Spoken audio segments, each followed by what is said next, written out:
maybe not everybody, but I was down because I was seriously want that healing. Okay. So now, but when Jesus comes to this guy, now you got to imagine, I need you to imagine with me. Jesus comes to this guy, and Jesus asks this guy a question. And the question he asks this guy is, do you want to be well? Now, wait a minute, Jesus. You know a lot of stuff. You know I've been here for 38 years, coming down here all the time. Surely you must know that I'd like to be well. I mean, who in their right mind want to be sick? But let me throw in a little editorial. There are some people who get comfortable in their circumstances. Okay, don't get too quiet on me.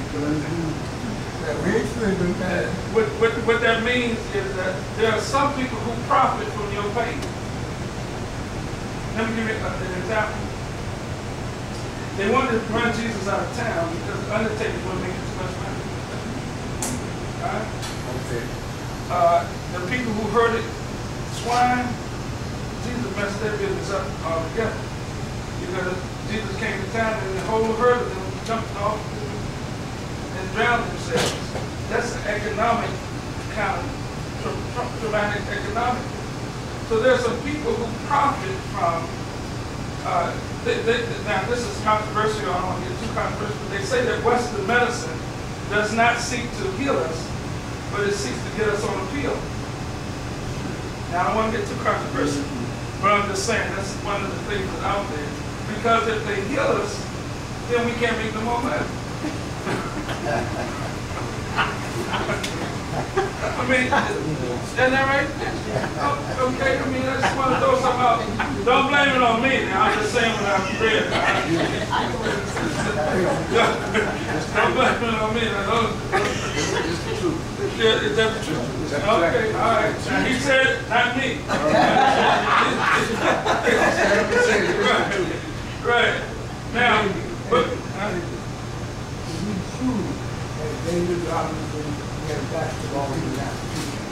I have no idea who David Robinson is, but that's okay.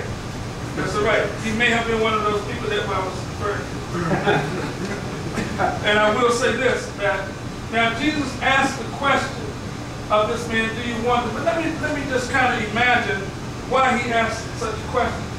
Because believe it or not, we see people who are homeless, we see people who are on drugs, we see people who are in any manner of disease. And we assume that they want to be well. But you can't always decide that. You need to get some partnering. Jesus wants you to participate in your cure. And one of the things he just wants you to do is identify your desire. You don't have the ability, but he has the ability, but do you have the availability? Are you available for this process? So he asked the man, do you really want to be well? Now, here's the man's response. The man said, yes, but. Now, let me explain grammatically when you see the word but. Now, this is not in the textbooks, but this is Avery's definition of but. It means, forget everything I just said, and pay attention to this. Yes, I want to be well, but every time I try, somebody that goes in before me. Okay. I keep trying to get there, but somebody's always jumping in front of me. Hey, man, I gotta go, man. Hey, it's always a pleasure. I gotta go. It's a pleasure to have you about to know who Michelle Robinson is. Sarah Robinson, yes. You know Michelle Robinson, huh? Yeah. You know Michelle. You don't know David, but you know Michelle. Okay. You don't know David, but you know Michelle. I used to wrestle with Michelle. You get that? You got me now? John? God bless you, sir. I gotta go, man. Take the hat off. But it's always a pleasure. Always a pleasure. Always a pleasure. Remember Carol and Michael, niece and nephew. All right? Remember that. All right, thanks. So, if I can just get back for a moment, I want to say that what Jesus wants us to do is participate in the cure. So he asked you, what is it that you really want? Do you really want it? Now, for me, let me tell you what that sounds like. Avery, I know you say you've been called to ministry and you But do you really want that, or do you just want to be successful?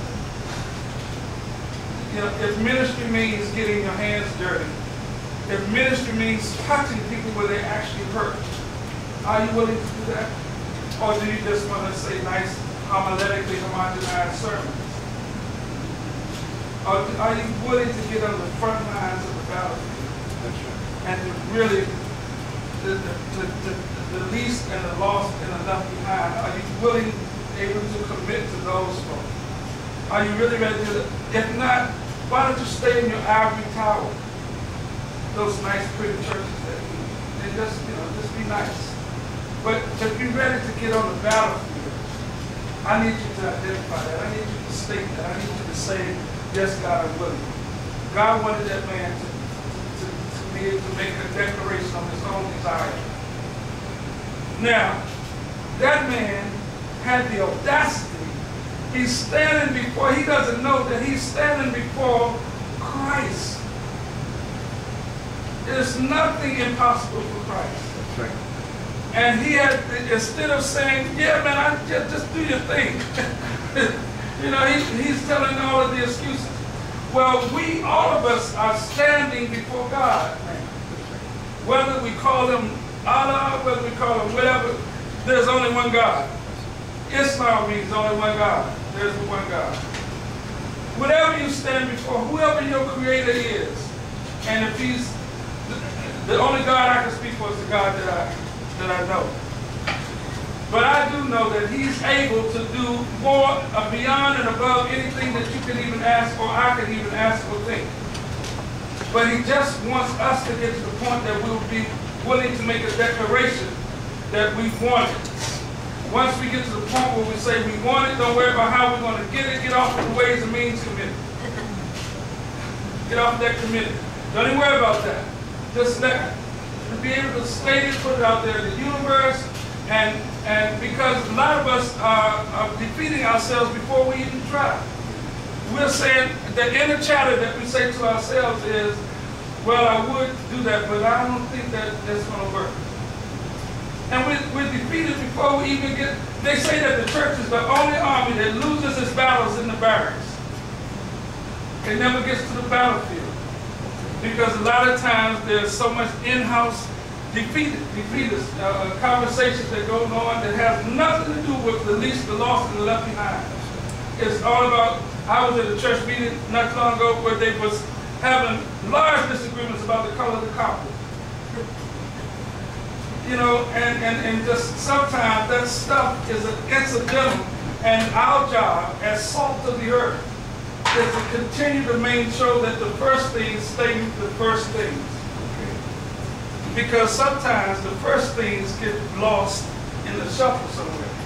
And then we become more concerned about things that we can't take to the kingdom anyway. But who cares about the color of the carpet? Grow grass on it, I don't care. But what I care about, one of the churches I used to pastor in Nashville, I rode by it the other day, and it had this huge sign that I really hope to be able to use one day. It was just a compliment to me. It said, "Excuse the mess. Lives are under construction." Okay. And I just thought it was just such a wonderful, that was the best compliment that I could see. The drive past it, usually they were doing some renovations. But they didn't want you to concentrate on the building stuff. They were saying that we are working with lives, we're working with people.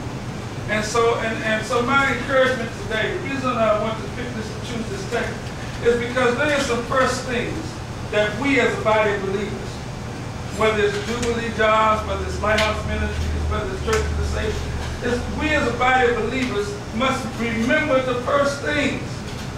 What is it that we're really supposed to be doing? How are we trying to look out for ourselves, or are we looking out for the least, the lost, and the left behind? How do we do both? Because God doesn't want you to forget about yourself. But, I said to Gordon one time, I was trying to be humble. I sometimes get those humble moments. And I said to Gordon one time, I said, Gordon, he said, tell the guy, introduce me to somebody, he said, tell him some of the things that you do. So I said, I'm just out here. Not doing much. So the boy looked at me and said, you know, Avery, it's a nice thing to be humble. It's not good to think too highly of yourself. That's not good, but it's equally not as good to think too lowly of yourself. That's right. So you must understand the importance of the task that's been set before you as kingdom believers. That's a very important job because someone's very life depends on your testimony. And not whether you get them to come to your church, but if you can get them closer to the Creator. And if they want to do it at your church, fine, but if they don't, the main thing is that they become in right relationship with God. So when I come here, it is my hope that I'm gathered around people who believe in God, believe in the power of the beloved community, believe in the power that we can all, that what Martin Luther King said was not just a dream. Believe that we are all our Father's children, that we all can sit at the Master's table, that we really can do that.